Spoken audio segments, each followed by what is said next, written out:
Hey guys, it's Tiny from Logan back with another video for you, and today I'm actually very happy to announce that I'm going to be doing an EVGA review. It does seem to have been ages since I have, but they got in contact and they asked me would I like to take a look at the 1080 Ti, and it's the SC2.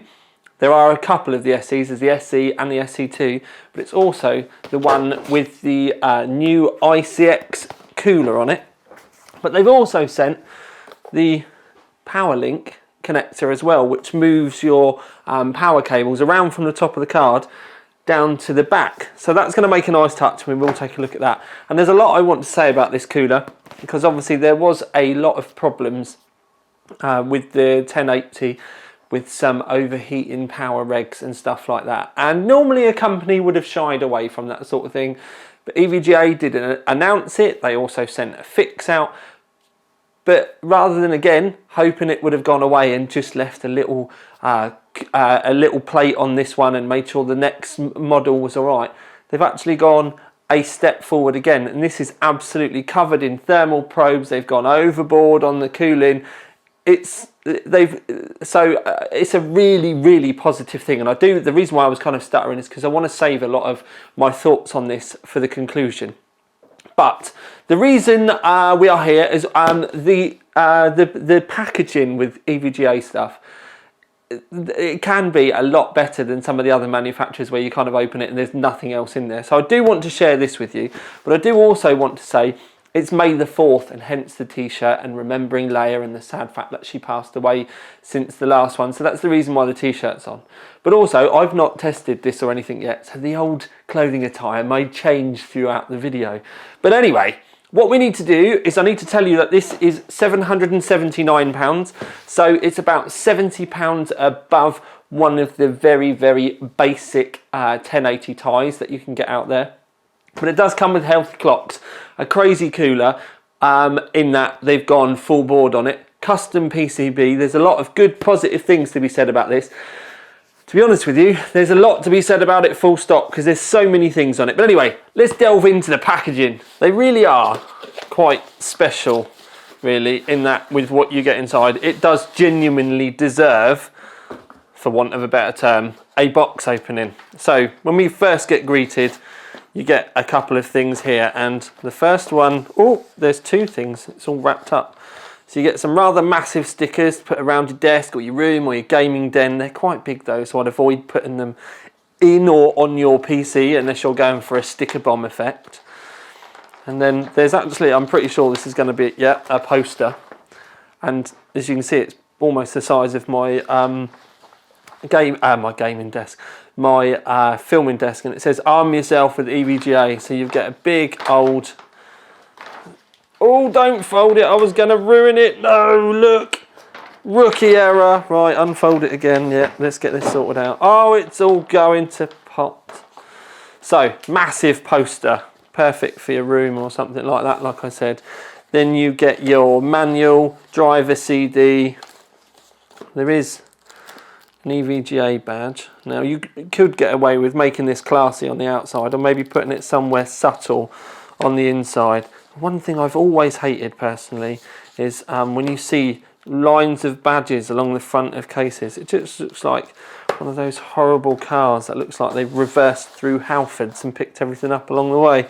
Anyway, packaging, foam box, but we have all different kind of areas in here. Now you do get a couple of, I think it's dual 6-pin to single 8 pins. And what's that one? This one is a Molex to a 6-pin as well. So these are Molex adapters, and basically are power adapters. Now one thing I will say is if you can afford a card of this caliber, I personally think that you should also have a power supply with the correct connections. Remember that a power supply is the heart of your PC, and you should always spend a few more pounds or dollars than you think you should to get a quality one. And if you're investing in a graphics card like this, the statement stands true, and I think you should, like I said, if you need those adapters, maybe think about upgrading your power supply. Anyway, in the main section, we pull this beast out. One thing I have noticed is with all the EVGA products, the anti-static packaging does appear, I know it's going to sound daft, but it's really thick plastic and it's actually quite noticeable where I go from product to product quite quickly. Yeah, it's very noticeable. And anyway, what we're going to, oh yeah, look, all of the plastic, all of the plastic. Let's peel the plastic off. Oh, oh, yeah, I know this is getting a bit long in the tooth, but it has to be done, so why not enjoy it together? Whoa, they split it up. Multiple plastic gasms. Ah, oh, plastic gasms, there's a new word for you. The back plate, that's a fairly unique looking back plate when you think about it. You've got certain areas like here where it's raised on the back, and then you've got other bits where it's cut out. You get the EVGA logo, nice subtle reference to the fact it's a GeForce GTX, and you have all these other areas around here, but they're also cutouts as well, so obviously the heat can still radiate out. It doesn't get so subtle with the GeForce when you get on the side. Again, I've said this with many of the brands. I think it's got to the point now where NVIDIA are demanding big branding. Now there are 3 LEDs here, and I'll show you these when they're actually being used. But it's essentially the difference between the power regs, the memory and the core, and their LEDs that light up. So you can set them all to do with temperature and stuff. This is RGB as well. And it's all configurable in the software, which I will show you in greater depth. But looking in the side, you can see that there's a lot going on. And that cooler, it does just, this whole thing feels quite weighty and really, it doesn't feel cheap is the best way I can put it. It does feel like there's a lot of quality going on there.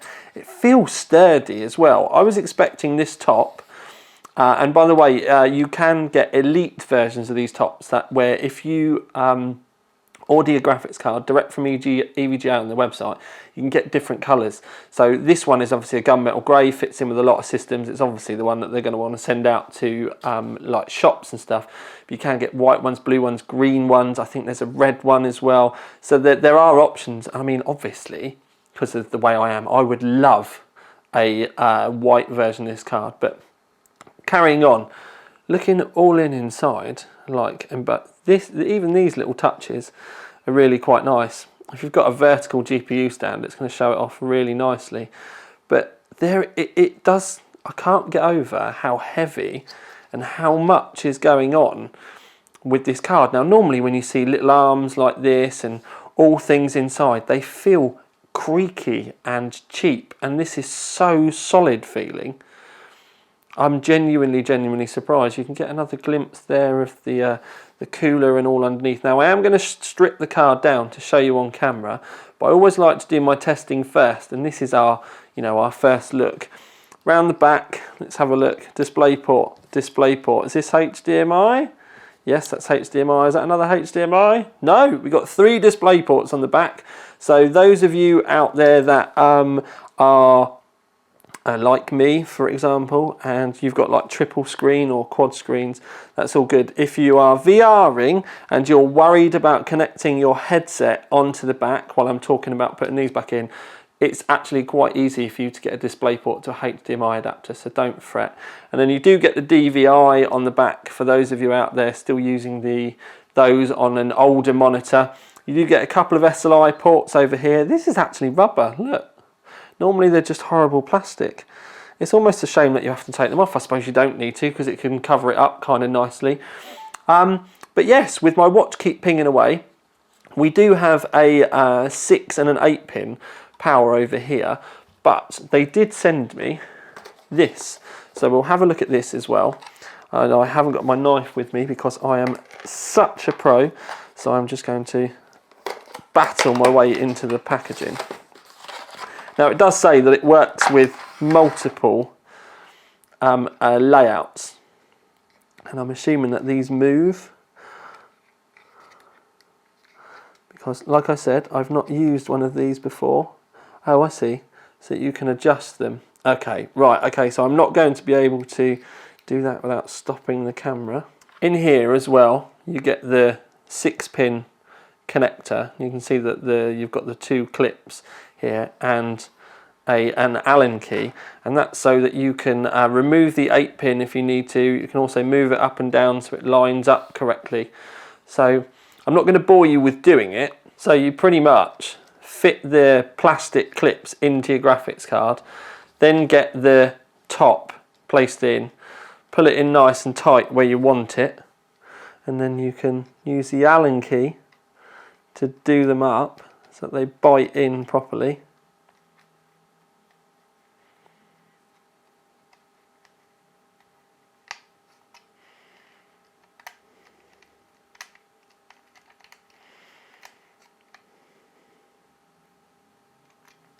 Make sure you do both sides. Oh, yeah, make sure you do both sides. It's actually a lot easier to do this if you do it flat down on a desk and you're not trying to film at the same time. And then, once you're finished and you've done them all up nice and tight, you put the rubber clips back over the top, and then rather than your power supply cables going in here, they go in down the side. Now you can have 2 8s at the top or a 6 and an 8, because you do get to choose. You only get a spare 6 inside, so like I said, it's either 2 8s or a 6 and an 8, but you do need to remember that once you do have it fitted, you are going to need 2 8s down here. Again, just make sure that your power supply supports it, really. I think it looks kind of nice though. I'm quite looking forward to seeing what it all looks like in the rig without the cables all hanging around. So with all of the screws removed from the back plate, I can expose to you, typical that the thermal pads come off separately, but what we can see is you've got thermal pads that are actually helping cool and it is just the backs of the components that are on the main side, but the fact that you've got the thermal pads there as well means that you do get any residual heat that might have been coming through helps to go through to the back plate. So that also explains why this section's not got any of the vents or anything in. And then this one, oh, here we go. Same again. So this is helping to cool around the back of the memory. So if we put the back plate up there, this one and this one is all helping cool the backs of the memory section. This is helping cool the back of the core itself, and then this one is helping cool the back of the power regulator area. So we have the cooler, the cooler all stripped down. We'll keep it at the cooler. So we have the cooler all stripped down. Now, apart from the 4 main screws here for the back of the GPU, all of the screws go through the back plate, through the PCB, and then they screw into this black cooler itself. And that's helping keep things all nice and rigid and firm. But what they've also done is then that would mean that just these 4 screws were holding the cooler itself to the card. So they've actually added, and it's the first time I've ever seen it, is there's a screw mount there, a screw mount there, and a screw mount there, and then that then translates to that mount, and that mount on the cooler. So the cooler itself is fixed to the card as well. Now they're given these little screw and spring loaded fittings, so that's obviously one of the reasons why it does feel really, really sturdy. But when we get into the nitty gritty and actually having a look at the card itself, there's so much going on with it. And even over here, I mean, this just looks like a laptop part to me, but even over here you can see that we've got these extra copper pipes coming away from the MOSFET area and then coming over here. So there's literally so many places, and then all of these green pads, basically what they're doing is touching onto the cooler itself, so that's how they get cooled, and it helps cool it down. You can see that there's some big spikes over here for over the memory area, and then the memory area at the top here, because there's obviously memory underneath this, that then comes into contact with the cooler of the card as well. This cooler literally has had so much time put into designing it. You can see that it's an absolute masterstroke. It's probably one of the most complicated air coolers I've ever seen. Now I have taken all of the screws off so we can Oh no, I haven't. Yes, I have. Yes, I have. Sorry, it's so sturdy. You just keep looking for more more screws, but it's genuinely so well put together. But I'm not going to take any more thermal pads off because you're going to understand that that's literally just a memory one, and we do have all of these chokes underneath this big one.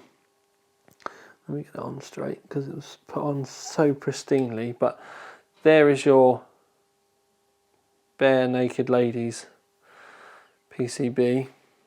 Actually looks quite clean, doesn't it? Considering how, you know, it is narrower than a lot of the other cards. But there's the back of the plate, obviously missing a thermal pad there because it's still on the card, and there would have been a thermal pad up here on this quite big copper area really. But this copper area, don't forget, then goes on, it has the thermal pad that goes across because there's some other heat bits. It's basically just to make sure everything is going to get absolutely cooled to the max. You're never going to have any overheating problems with this, are you? It's genuinely mental, but it's also very, very impressive. So when it comes to software, I don't normally bother covering them because every company's got their own version, and in the same breath we've normally got our own favourite version as well, because they cannot quite often be used with different brands of cards, so you get used to one and you can kind of like transfer them between a lot of the time. LEDs is sometimes the only reason that you need a custom version or a specific version, and with the EVGA you just need, it's not actually blatantly obvious, but you can click down here and the appearance LED is up here, and then when you've got some options here, so you've got LED visualizer for temps, and then you've got static on, static off, which is basically it, just off, rainbow, and then breathing. Now I do have to say that the colours are quite pastel. That's the best way I can describe them.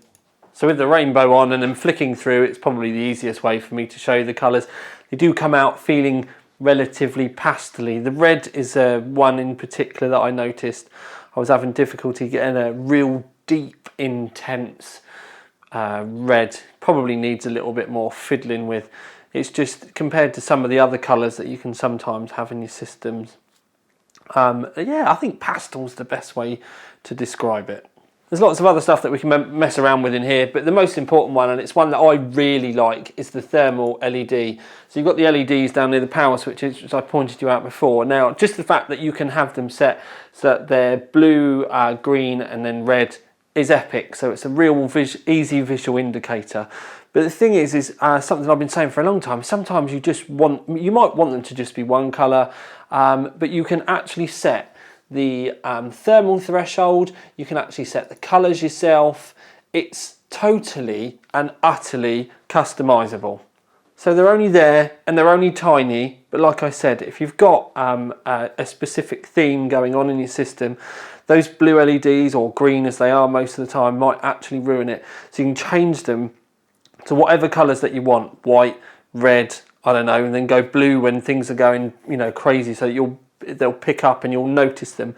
But not only can you change the colours, like I said, you can actually change the temperatures at which they change. So it's totally usable, customizable, and genuinely, I cannot express enough how much this pleases me. This is genuinely how things should be with every brand, but it never does seem to be.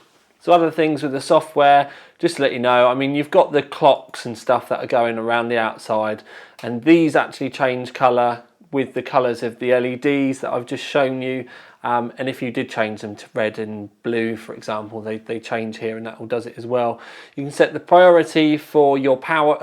You've got a button here, and you can flick it so that either the power target is the priority or the temperature target is the priority.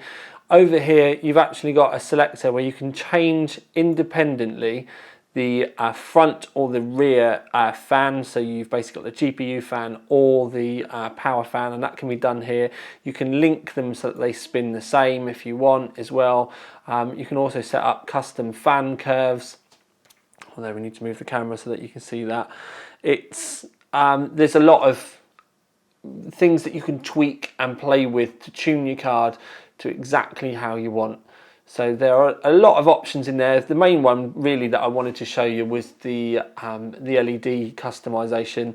There is a sensor thing here as well, which you can flick, and it does show you the sensors around the card. So you've got memory 1 there, memory 2, GPU 1, GPU 2, and then you've got 5 different power regs ones. Sorry, there's 3 memory ones, 2 GPU ones, and 5 of the power reg ones. So there's a lot of those going on there that you can keep an eye on, and you can either keep this open to one side, or there is a hardware monitoring program that it's got with it, which there's a lot of things in there that you can play with, and you can go in and power and temperatures. There's an infinite amount of stuff, and I would give it a look if I was you and choose the ones that you want and the ones that you don't want. But anyway, it's actually some software worth installing. And the other thing that we've got is this weird little K button. Now what this will do is, it says there, K boost. It tells the card to run at full speed all the time. So I'm always telling you about GPU boost and all that sort of stuff, where it overclocks the card for you. Well, essentially what that does is it just tells GPU boost to be on all of the time. Now it will increase your temperatures and your power usage, but if you wanted it to run all the time, absolutely max chat, that's fine. Now I've run a lot of benchmarks and I didn't see any differences between it, and it's just flicking because I've turned it off before you worry. I didn't get any different temperatures between, any different performance between it being on peak super stupid mode and what is now, this is the reason why I left it filming, this is now on its adaptive mode. So I didn't see any performance gains personally, so it does show that GPU boost does work quite well. But it's an option there if you're doing benchmarking or something like that. I don't think I'd leave it running for like gaming and all that sort of thing, but I don't know, give it a try, see how you get on. It's a quite simple flick, just don't crap your pants when it turns the screen on and off a couple of times when it's enabling it. Okay then peeps, so you want to know how it performs? We all want to know how it performs. First thing I do have to say though is you can go to the OC3D website. I'll only show you a few graphs in the video, but there's many more there. So if you want to go and compare other graphics cards, maybe go and look for something that's similar to your own to see how well it's going to perform, or more importantly, compare it with lots of other 1080 Ti's. If you're actually trying to choose between the brands, you can go and have a look. There's more information there. And if you're seriously thinking about purchasing this card, I can't stress enough that it's well worth taking the time to just go and have a look. Also, people are always asking me how they can give me money.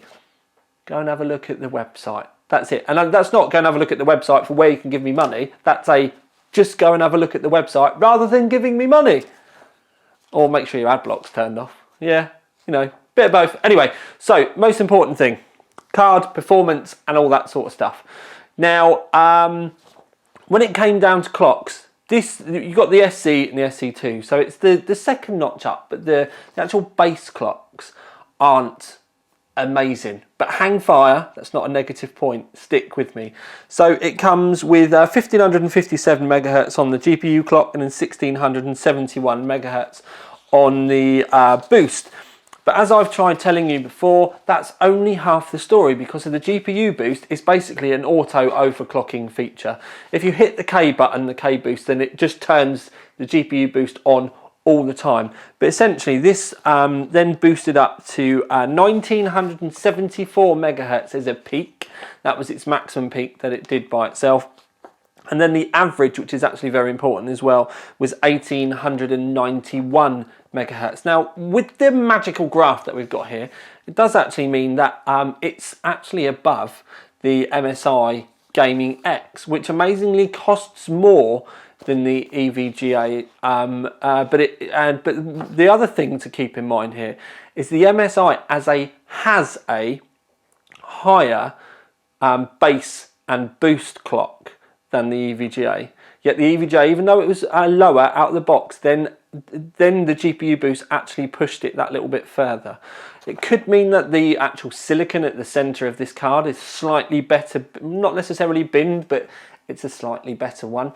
but it also could mean that the card, the thermals, the power, the delivery, all of that sort of stuff that we've spoken to you about, that EVGA have gone to, you know, many lengths to make sure is absolutely perfect, has also been covered in all of that sort of stuff. So it could be that it's dragging its buttocks across the line that little bit faster. When we do go into talking performance though, again, don't forget, if you want to actually look at this sort of stuff, you can go to the OC3D website and have a look. But Ghost Recon Wildlands, this is a new game that we've introduced here. Now, it does always make me chuckle when I see reviews and videos on YouTube going, GTX 1080 Ti versus GTX 1080. Yeah, and every single one of my videos has that sort of stuff in. If this video was going to have been a versus, it would have been, for this one game, bearing in mind we run lots of them, it would have been EVGA SC2 GTX 1080 Ti iCX versus Asus GTX 1080 Ti, Gigabyte 1080 Ti, Founders Edition 1080 Ti, GTX 1070 Founders Edition, GTX 980 Ti, R9 Fury X, RX 480 Strix, and then Asus GTX 1060 Strix. And that's just this game. This is a short graph for me. Some of our graphs are so big, they would be scrolling down and up and down the screen so long that I have tried to put them in the videos before just for a laugh, but I've never been able to work out how to put such a tall graph in and then make it real, because I have to do it as an image overlay.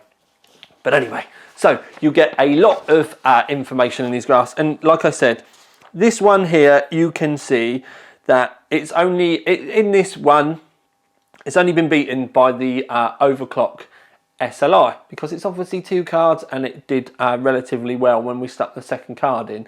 But in single card terms, you can actually see that it's gone above the Strix and it's gone above the Gigabyte as well.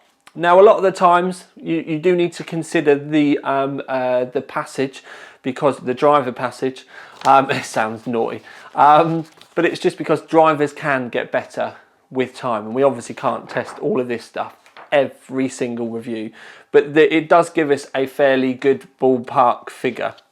And you can see that this one's done really well. We've also only tested it in 1440 and 4K, because let's face it, once you get to this game specifically, you're not necessarily going to be wanting to run it with 1080. The frames a second are, you know, they do go up quite quick, and you can hit CPU limits as well, so it all gets kind of funny. So with the really high-end cards, we're probably going to drop 1080 testing for now. This is quite an interesting one for you to have a look at though, because Unigine have a new benchmark and it's called superposition, and there's lots of tests that you can run in there. You've basically got, we're going 1080 medium, 1080 high, 1080 extreme, and then you've got 4K and 8K optimized runs. And again, this is a new one for us, but we went back and we tested a load of the old cards before we even got started. So you can see here that you've got the 1080, 1070 Furies, you've got power color in there, 580 that I reviewed recently. But you can see there's a fairly good range in there, despite it being a new test, and you can get a good old look at it. I'll splash you up 3D Mark for you to have a look at really quick, because it's obviously something that a lot of us have got kind of kicking around, and it's something that we are kind of interested in as just a ballpark figure. But, right, we are going to talk award, and it's the OC3D Enthusiast Award.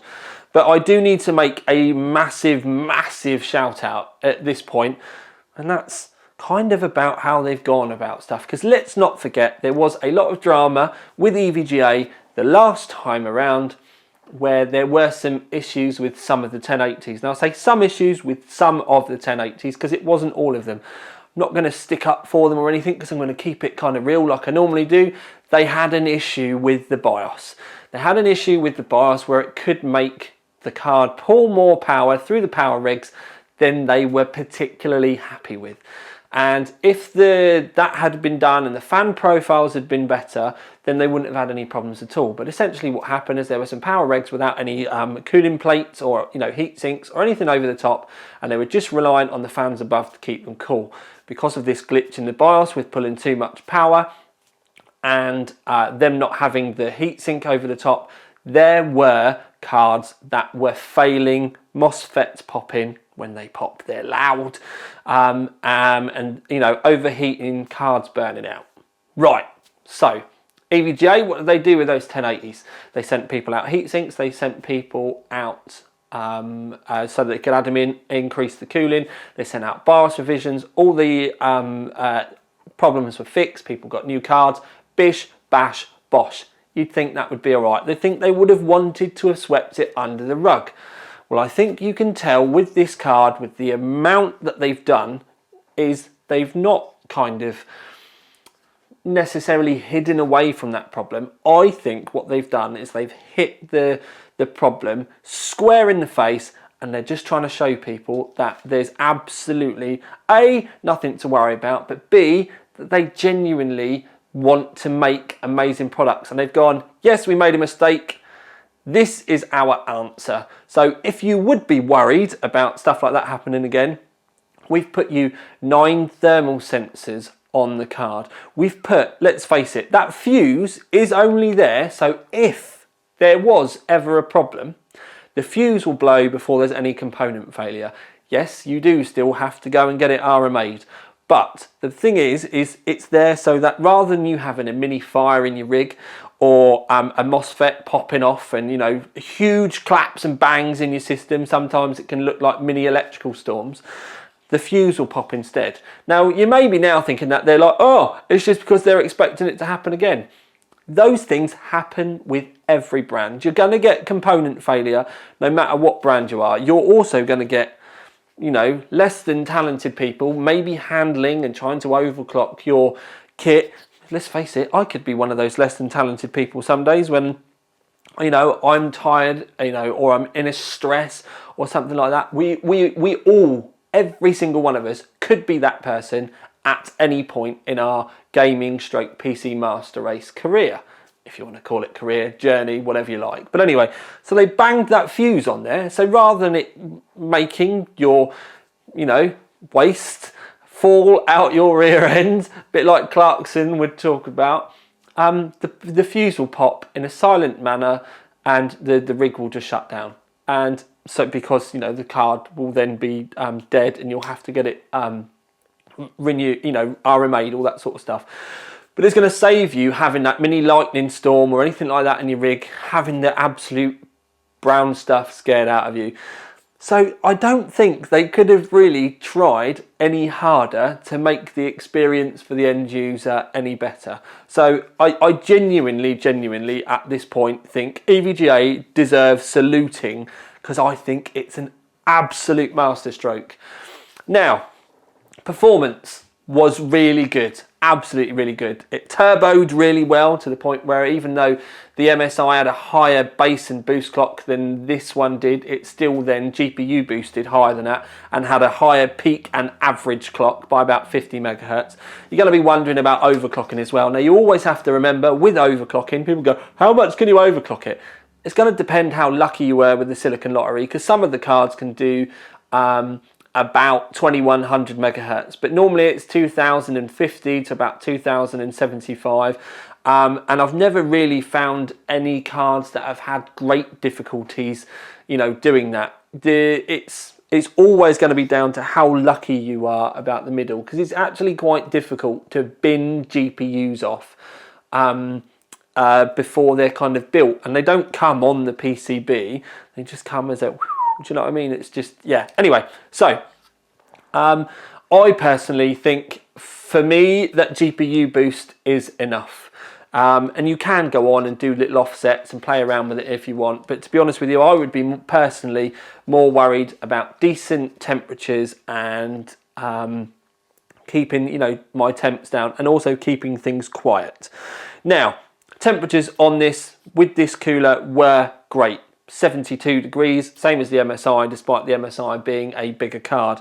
But because it is what I would call a normal width, because it's not a big fat one, a lot of the cards have that extra bit of girth on the PCB. The fans on this are slightly smaller.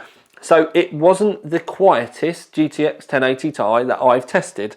But the thing is the Founders Editions, they are just quiet because they run at 85 degrees. And the other ones would have been slightly quieter because A, the fans would have been running slower, and B, they were bigger. Now, you think that I'm now saying this is a loud card. It's not. It's just the others are ridiculously quiet. Now, if you're just a gamer, headset, music, whatever, you'll never hear them. You just won't hear them. But if you're like me and I have to test in a silent room, well, as quiet as possibly can be, do you know what I mean? There will be no other music on or anything when I'm doing thermal and noise testing. And that's so that I can tune into that. And when I do my noise testing as well, I turn all the other fans in the rig down to silent so that I can hear exactly how it's running.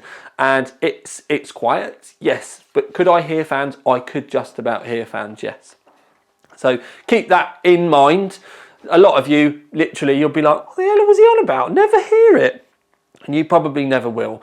But it's just one of those ones, I do have to. Maybe you've jumped from a different brand with a bigger, quieter cooler, and you come to this one and you're one of those silence freaks and you think to yourself, I can actually hear it for a change. But anyway, I'm not going to draw any more attention to it because I don't think it particularly needs to be. Cool, yes. A custom fan profile would probably help it be a bit quieter. And don't forget, when I test stuff, I literally abuse the bejesus out of them. You can obviously get this add-on as well. It is a separate thing that you can buy, and it just puts as I've shown you, but it does look really nice. And don't forget as well, if you don't like silver, whereas there are companies out there still selling flipping red and black graphics cards as a norm, but if you don't like silver and you're willing to go and buy one of your graphics cards direct from EVGA, couldn't find a better place to go and buy one from when you think about it. If you ever get any issues with it, it's going back to EVGA where you bought it from. You don't have to worry about shops. But anyway, you can get this in white, black, blue, red and green as well. So you can actually choose the colour of your graphics card, which I think is amazing. Now, when I did show you the colours before in the video down the side, they do show up here and here as well, and you do get some little LED effect in the middle, but you're only really going to notice that if you've got a vertical mount.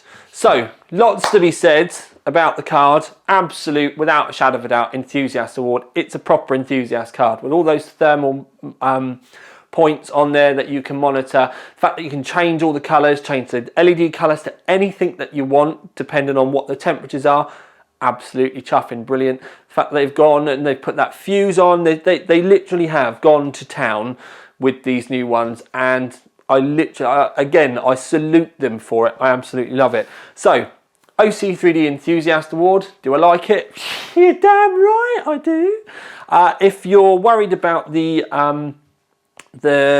size of the card and you are wanting something, kind of bigger, maybe quieter, they do have other options where they do a water-cooled one. They do the FTW or For the Win 3 as well, which I'm hoping to get in soon. So hopefully I will be looking at those in a not too distant future. But if you're looking to save a bit of money, for £780, there's cards out there that I've reviewed that have been more expensive than that, and it's still quicker even with a lower base clock. So it's an absolute cracking card for those of you randomly looking for a 1080 Ti, but you're also, you're not just looking to go and chuck another 50 or £100 at something if you don't have to.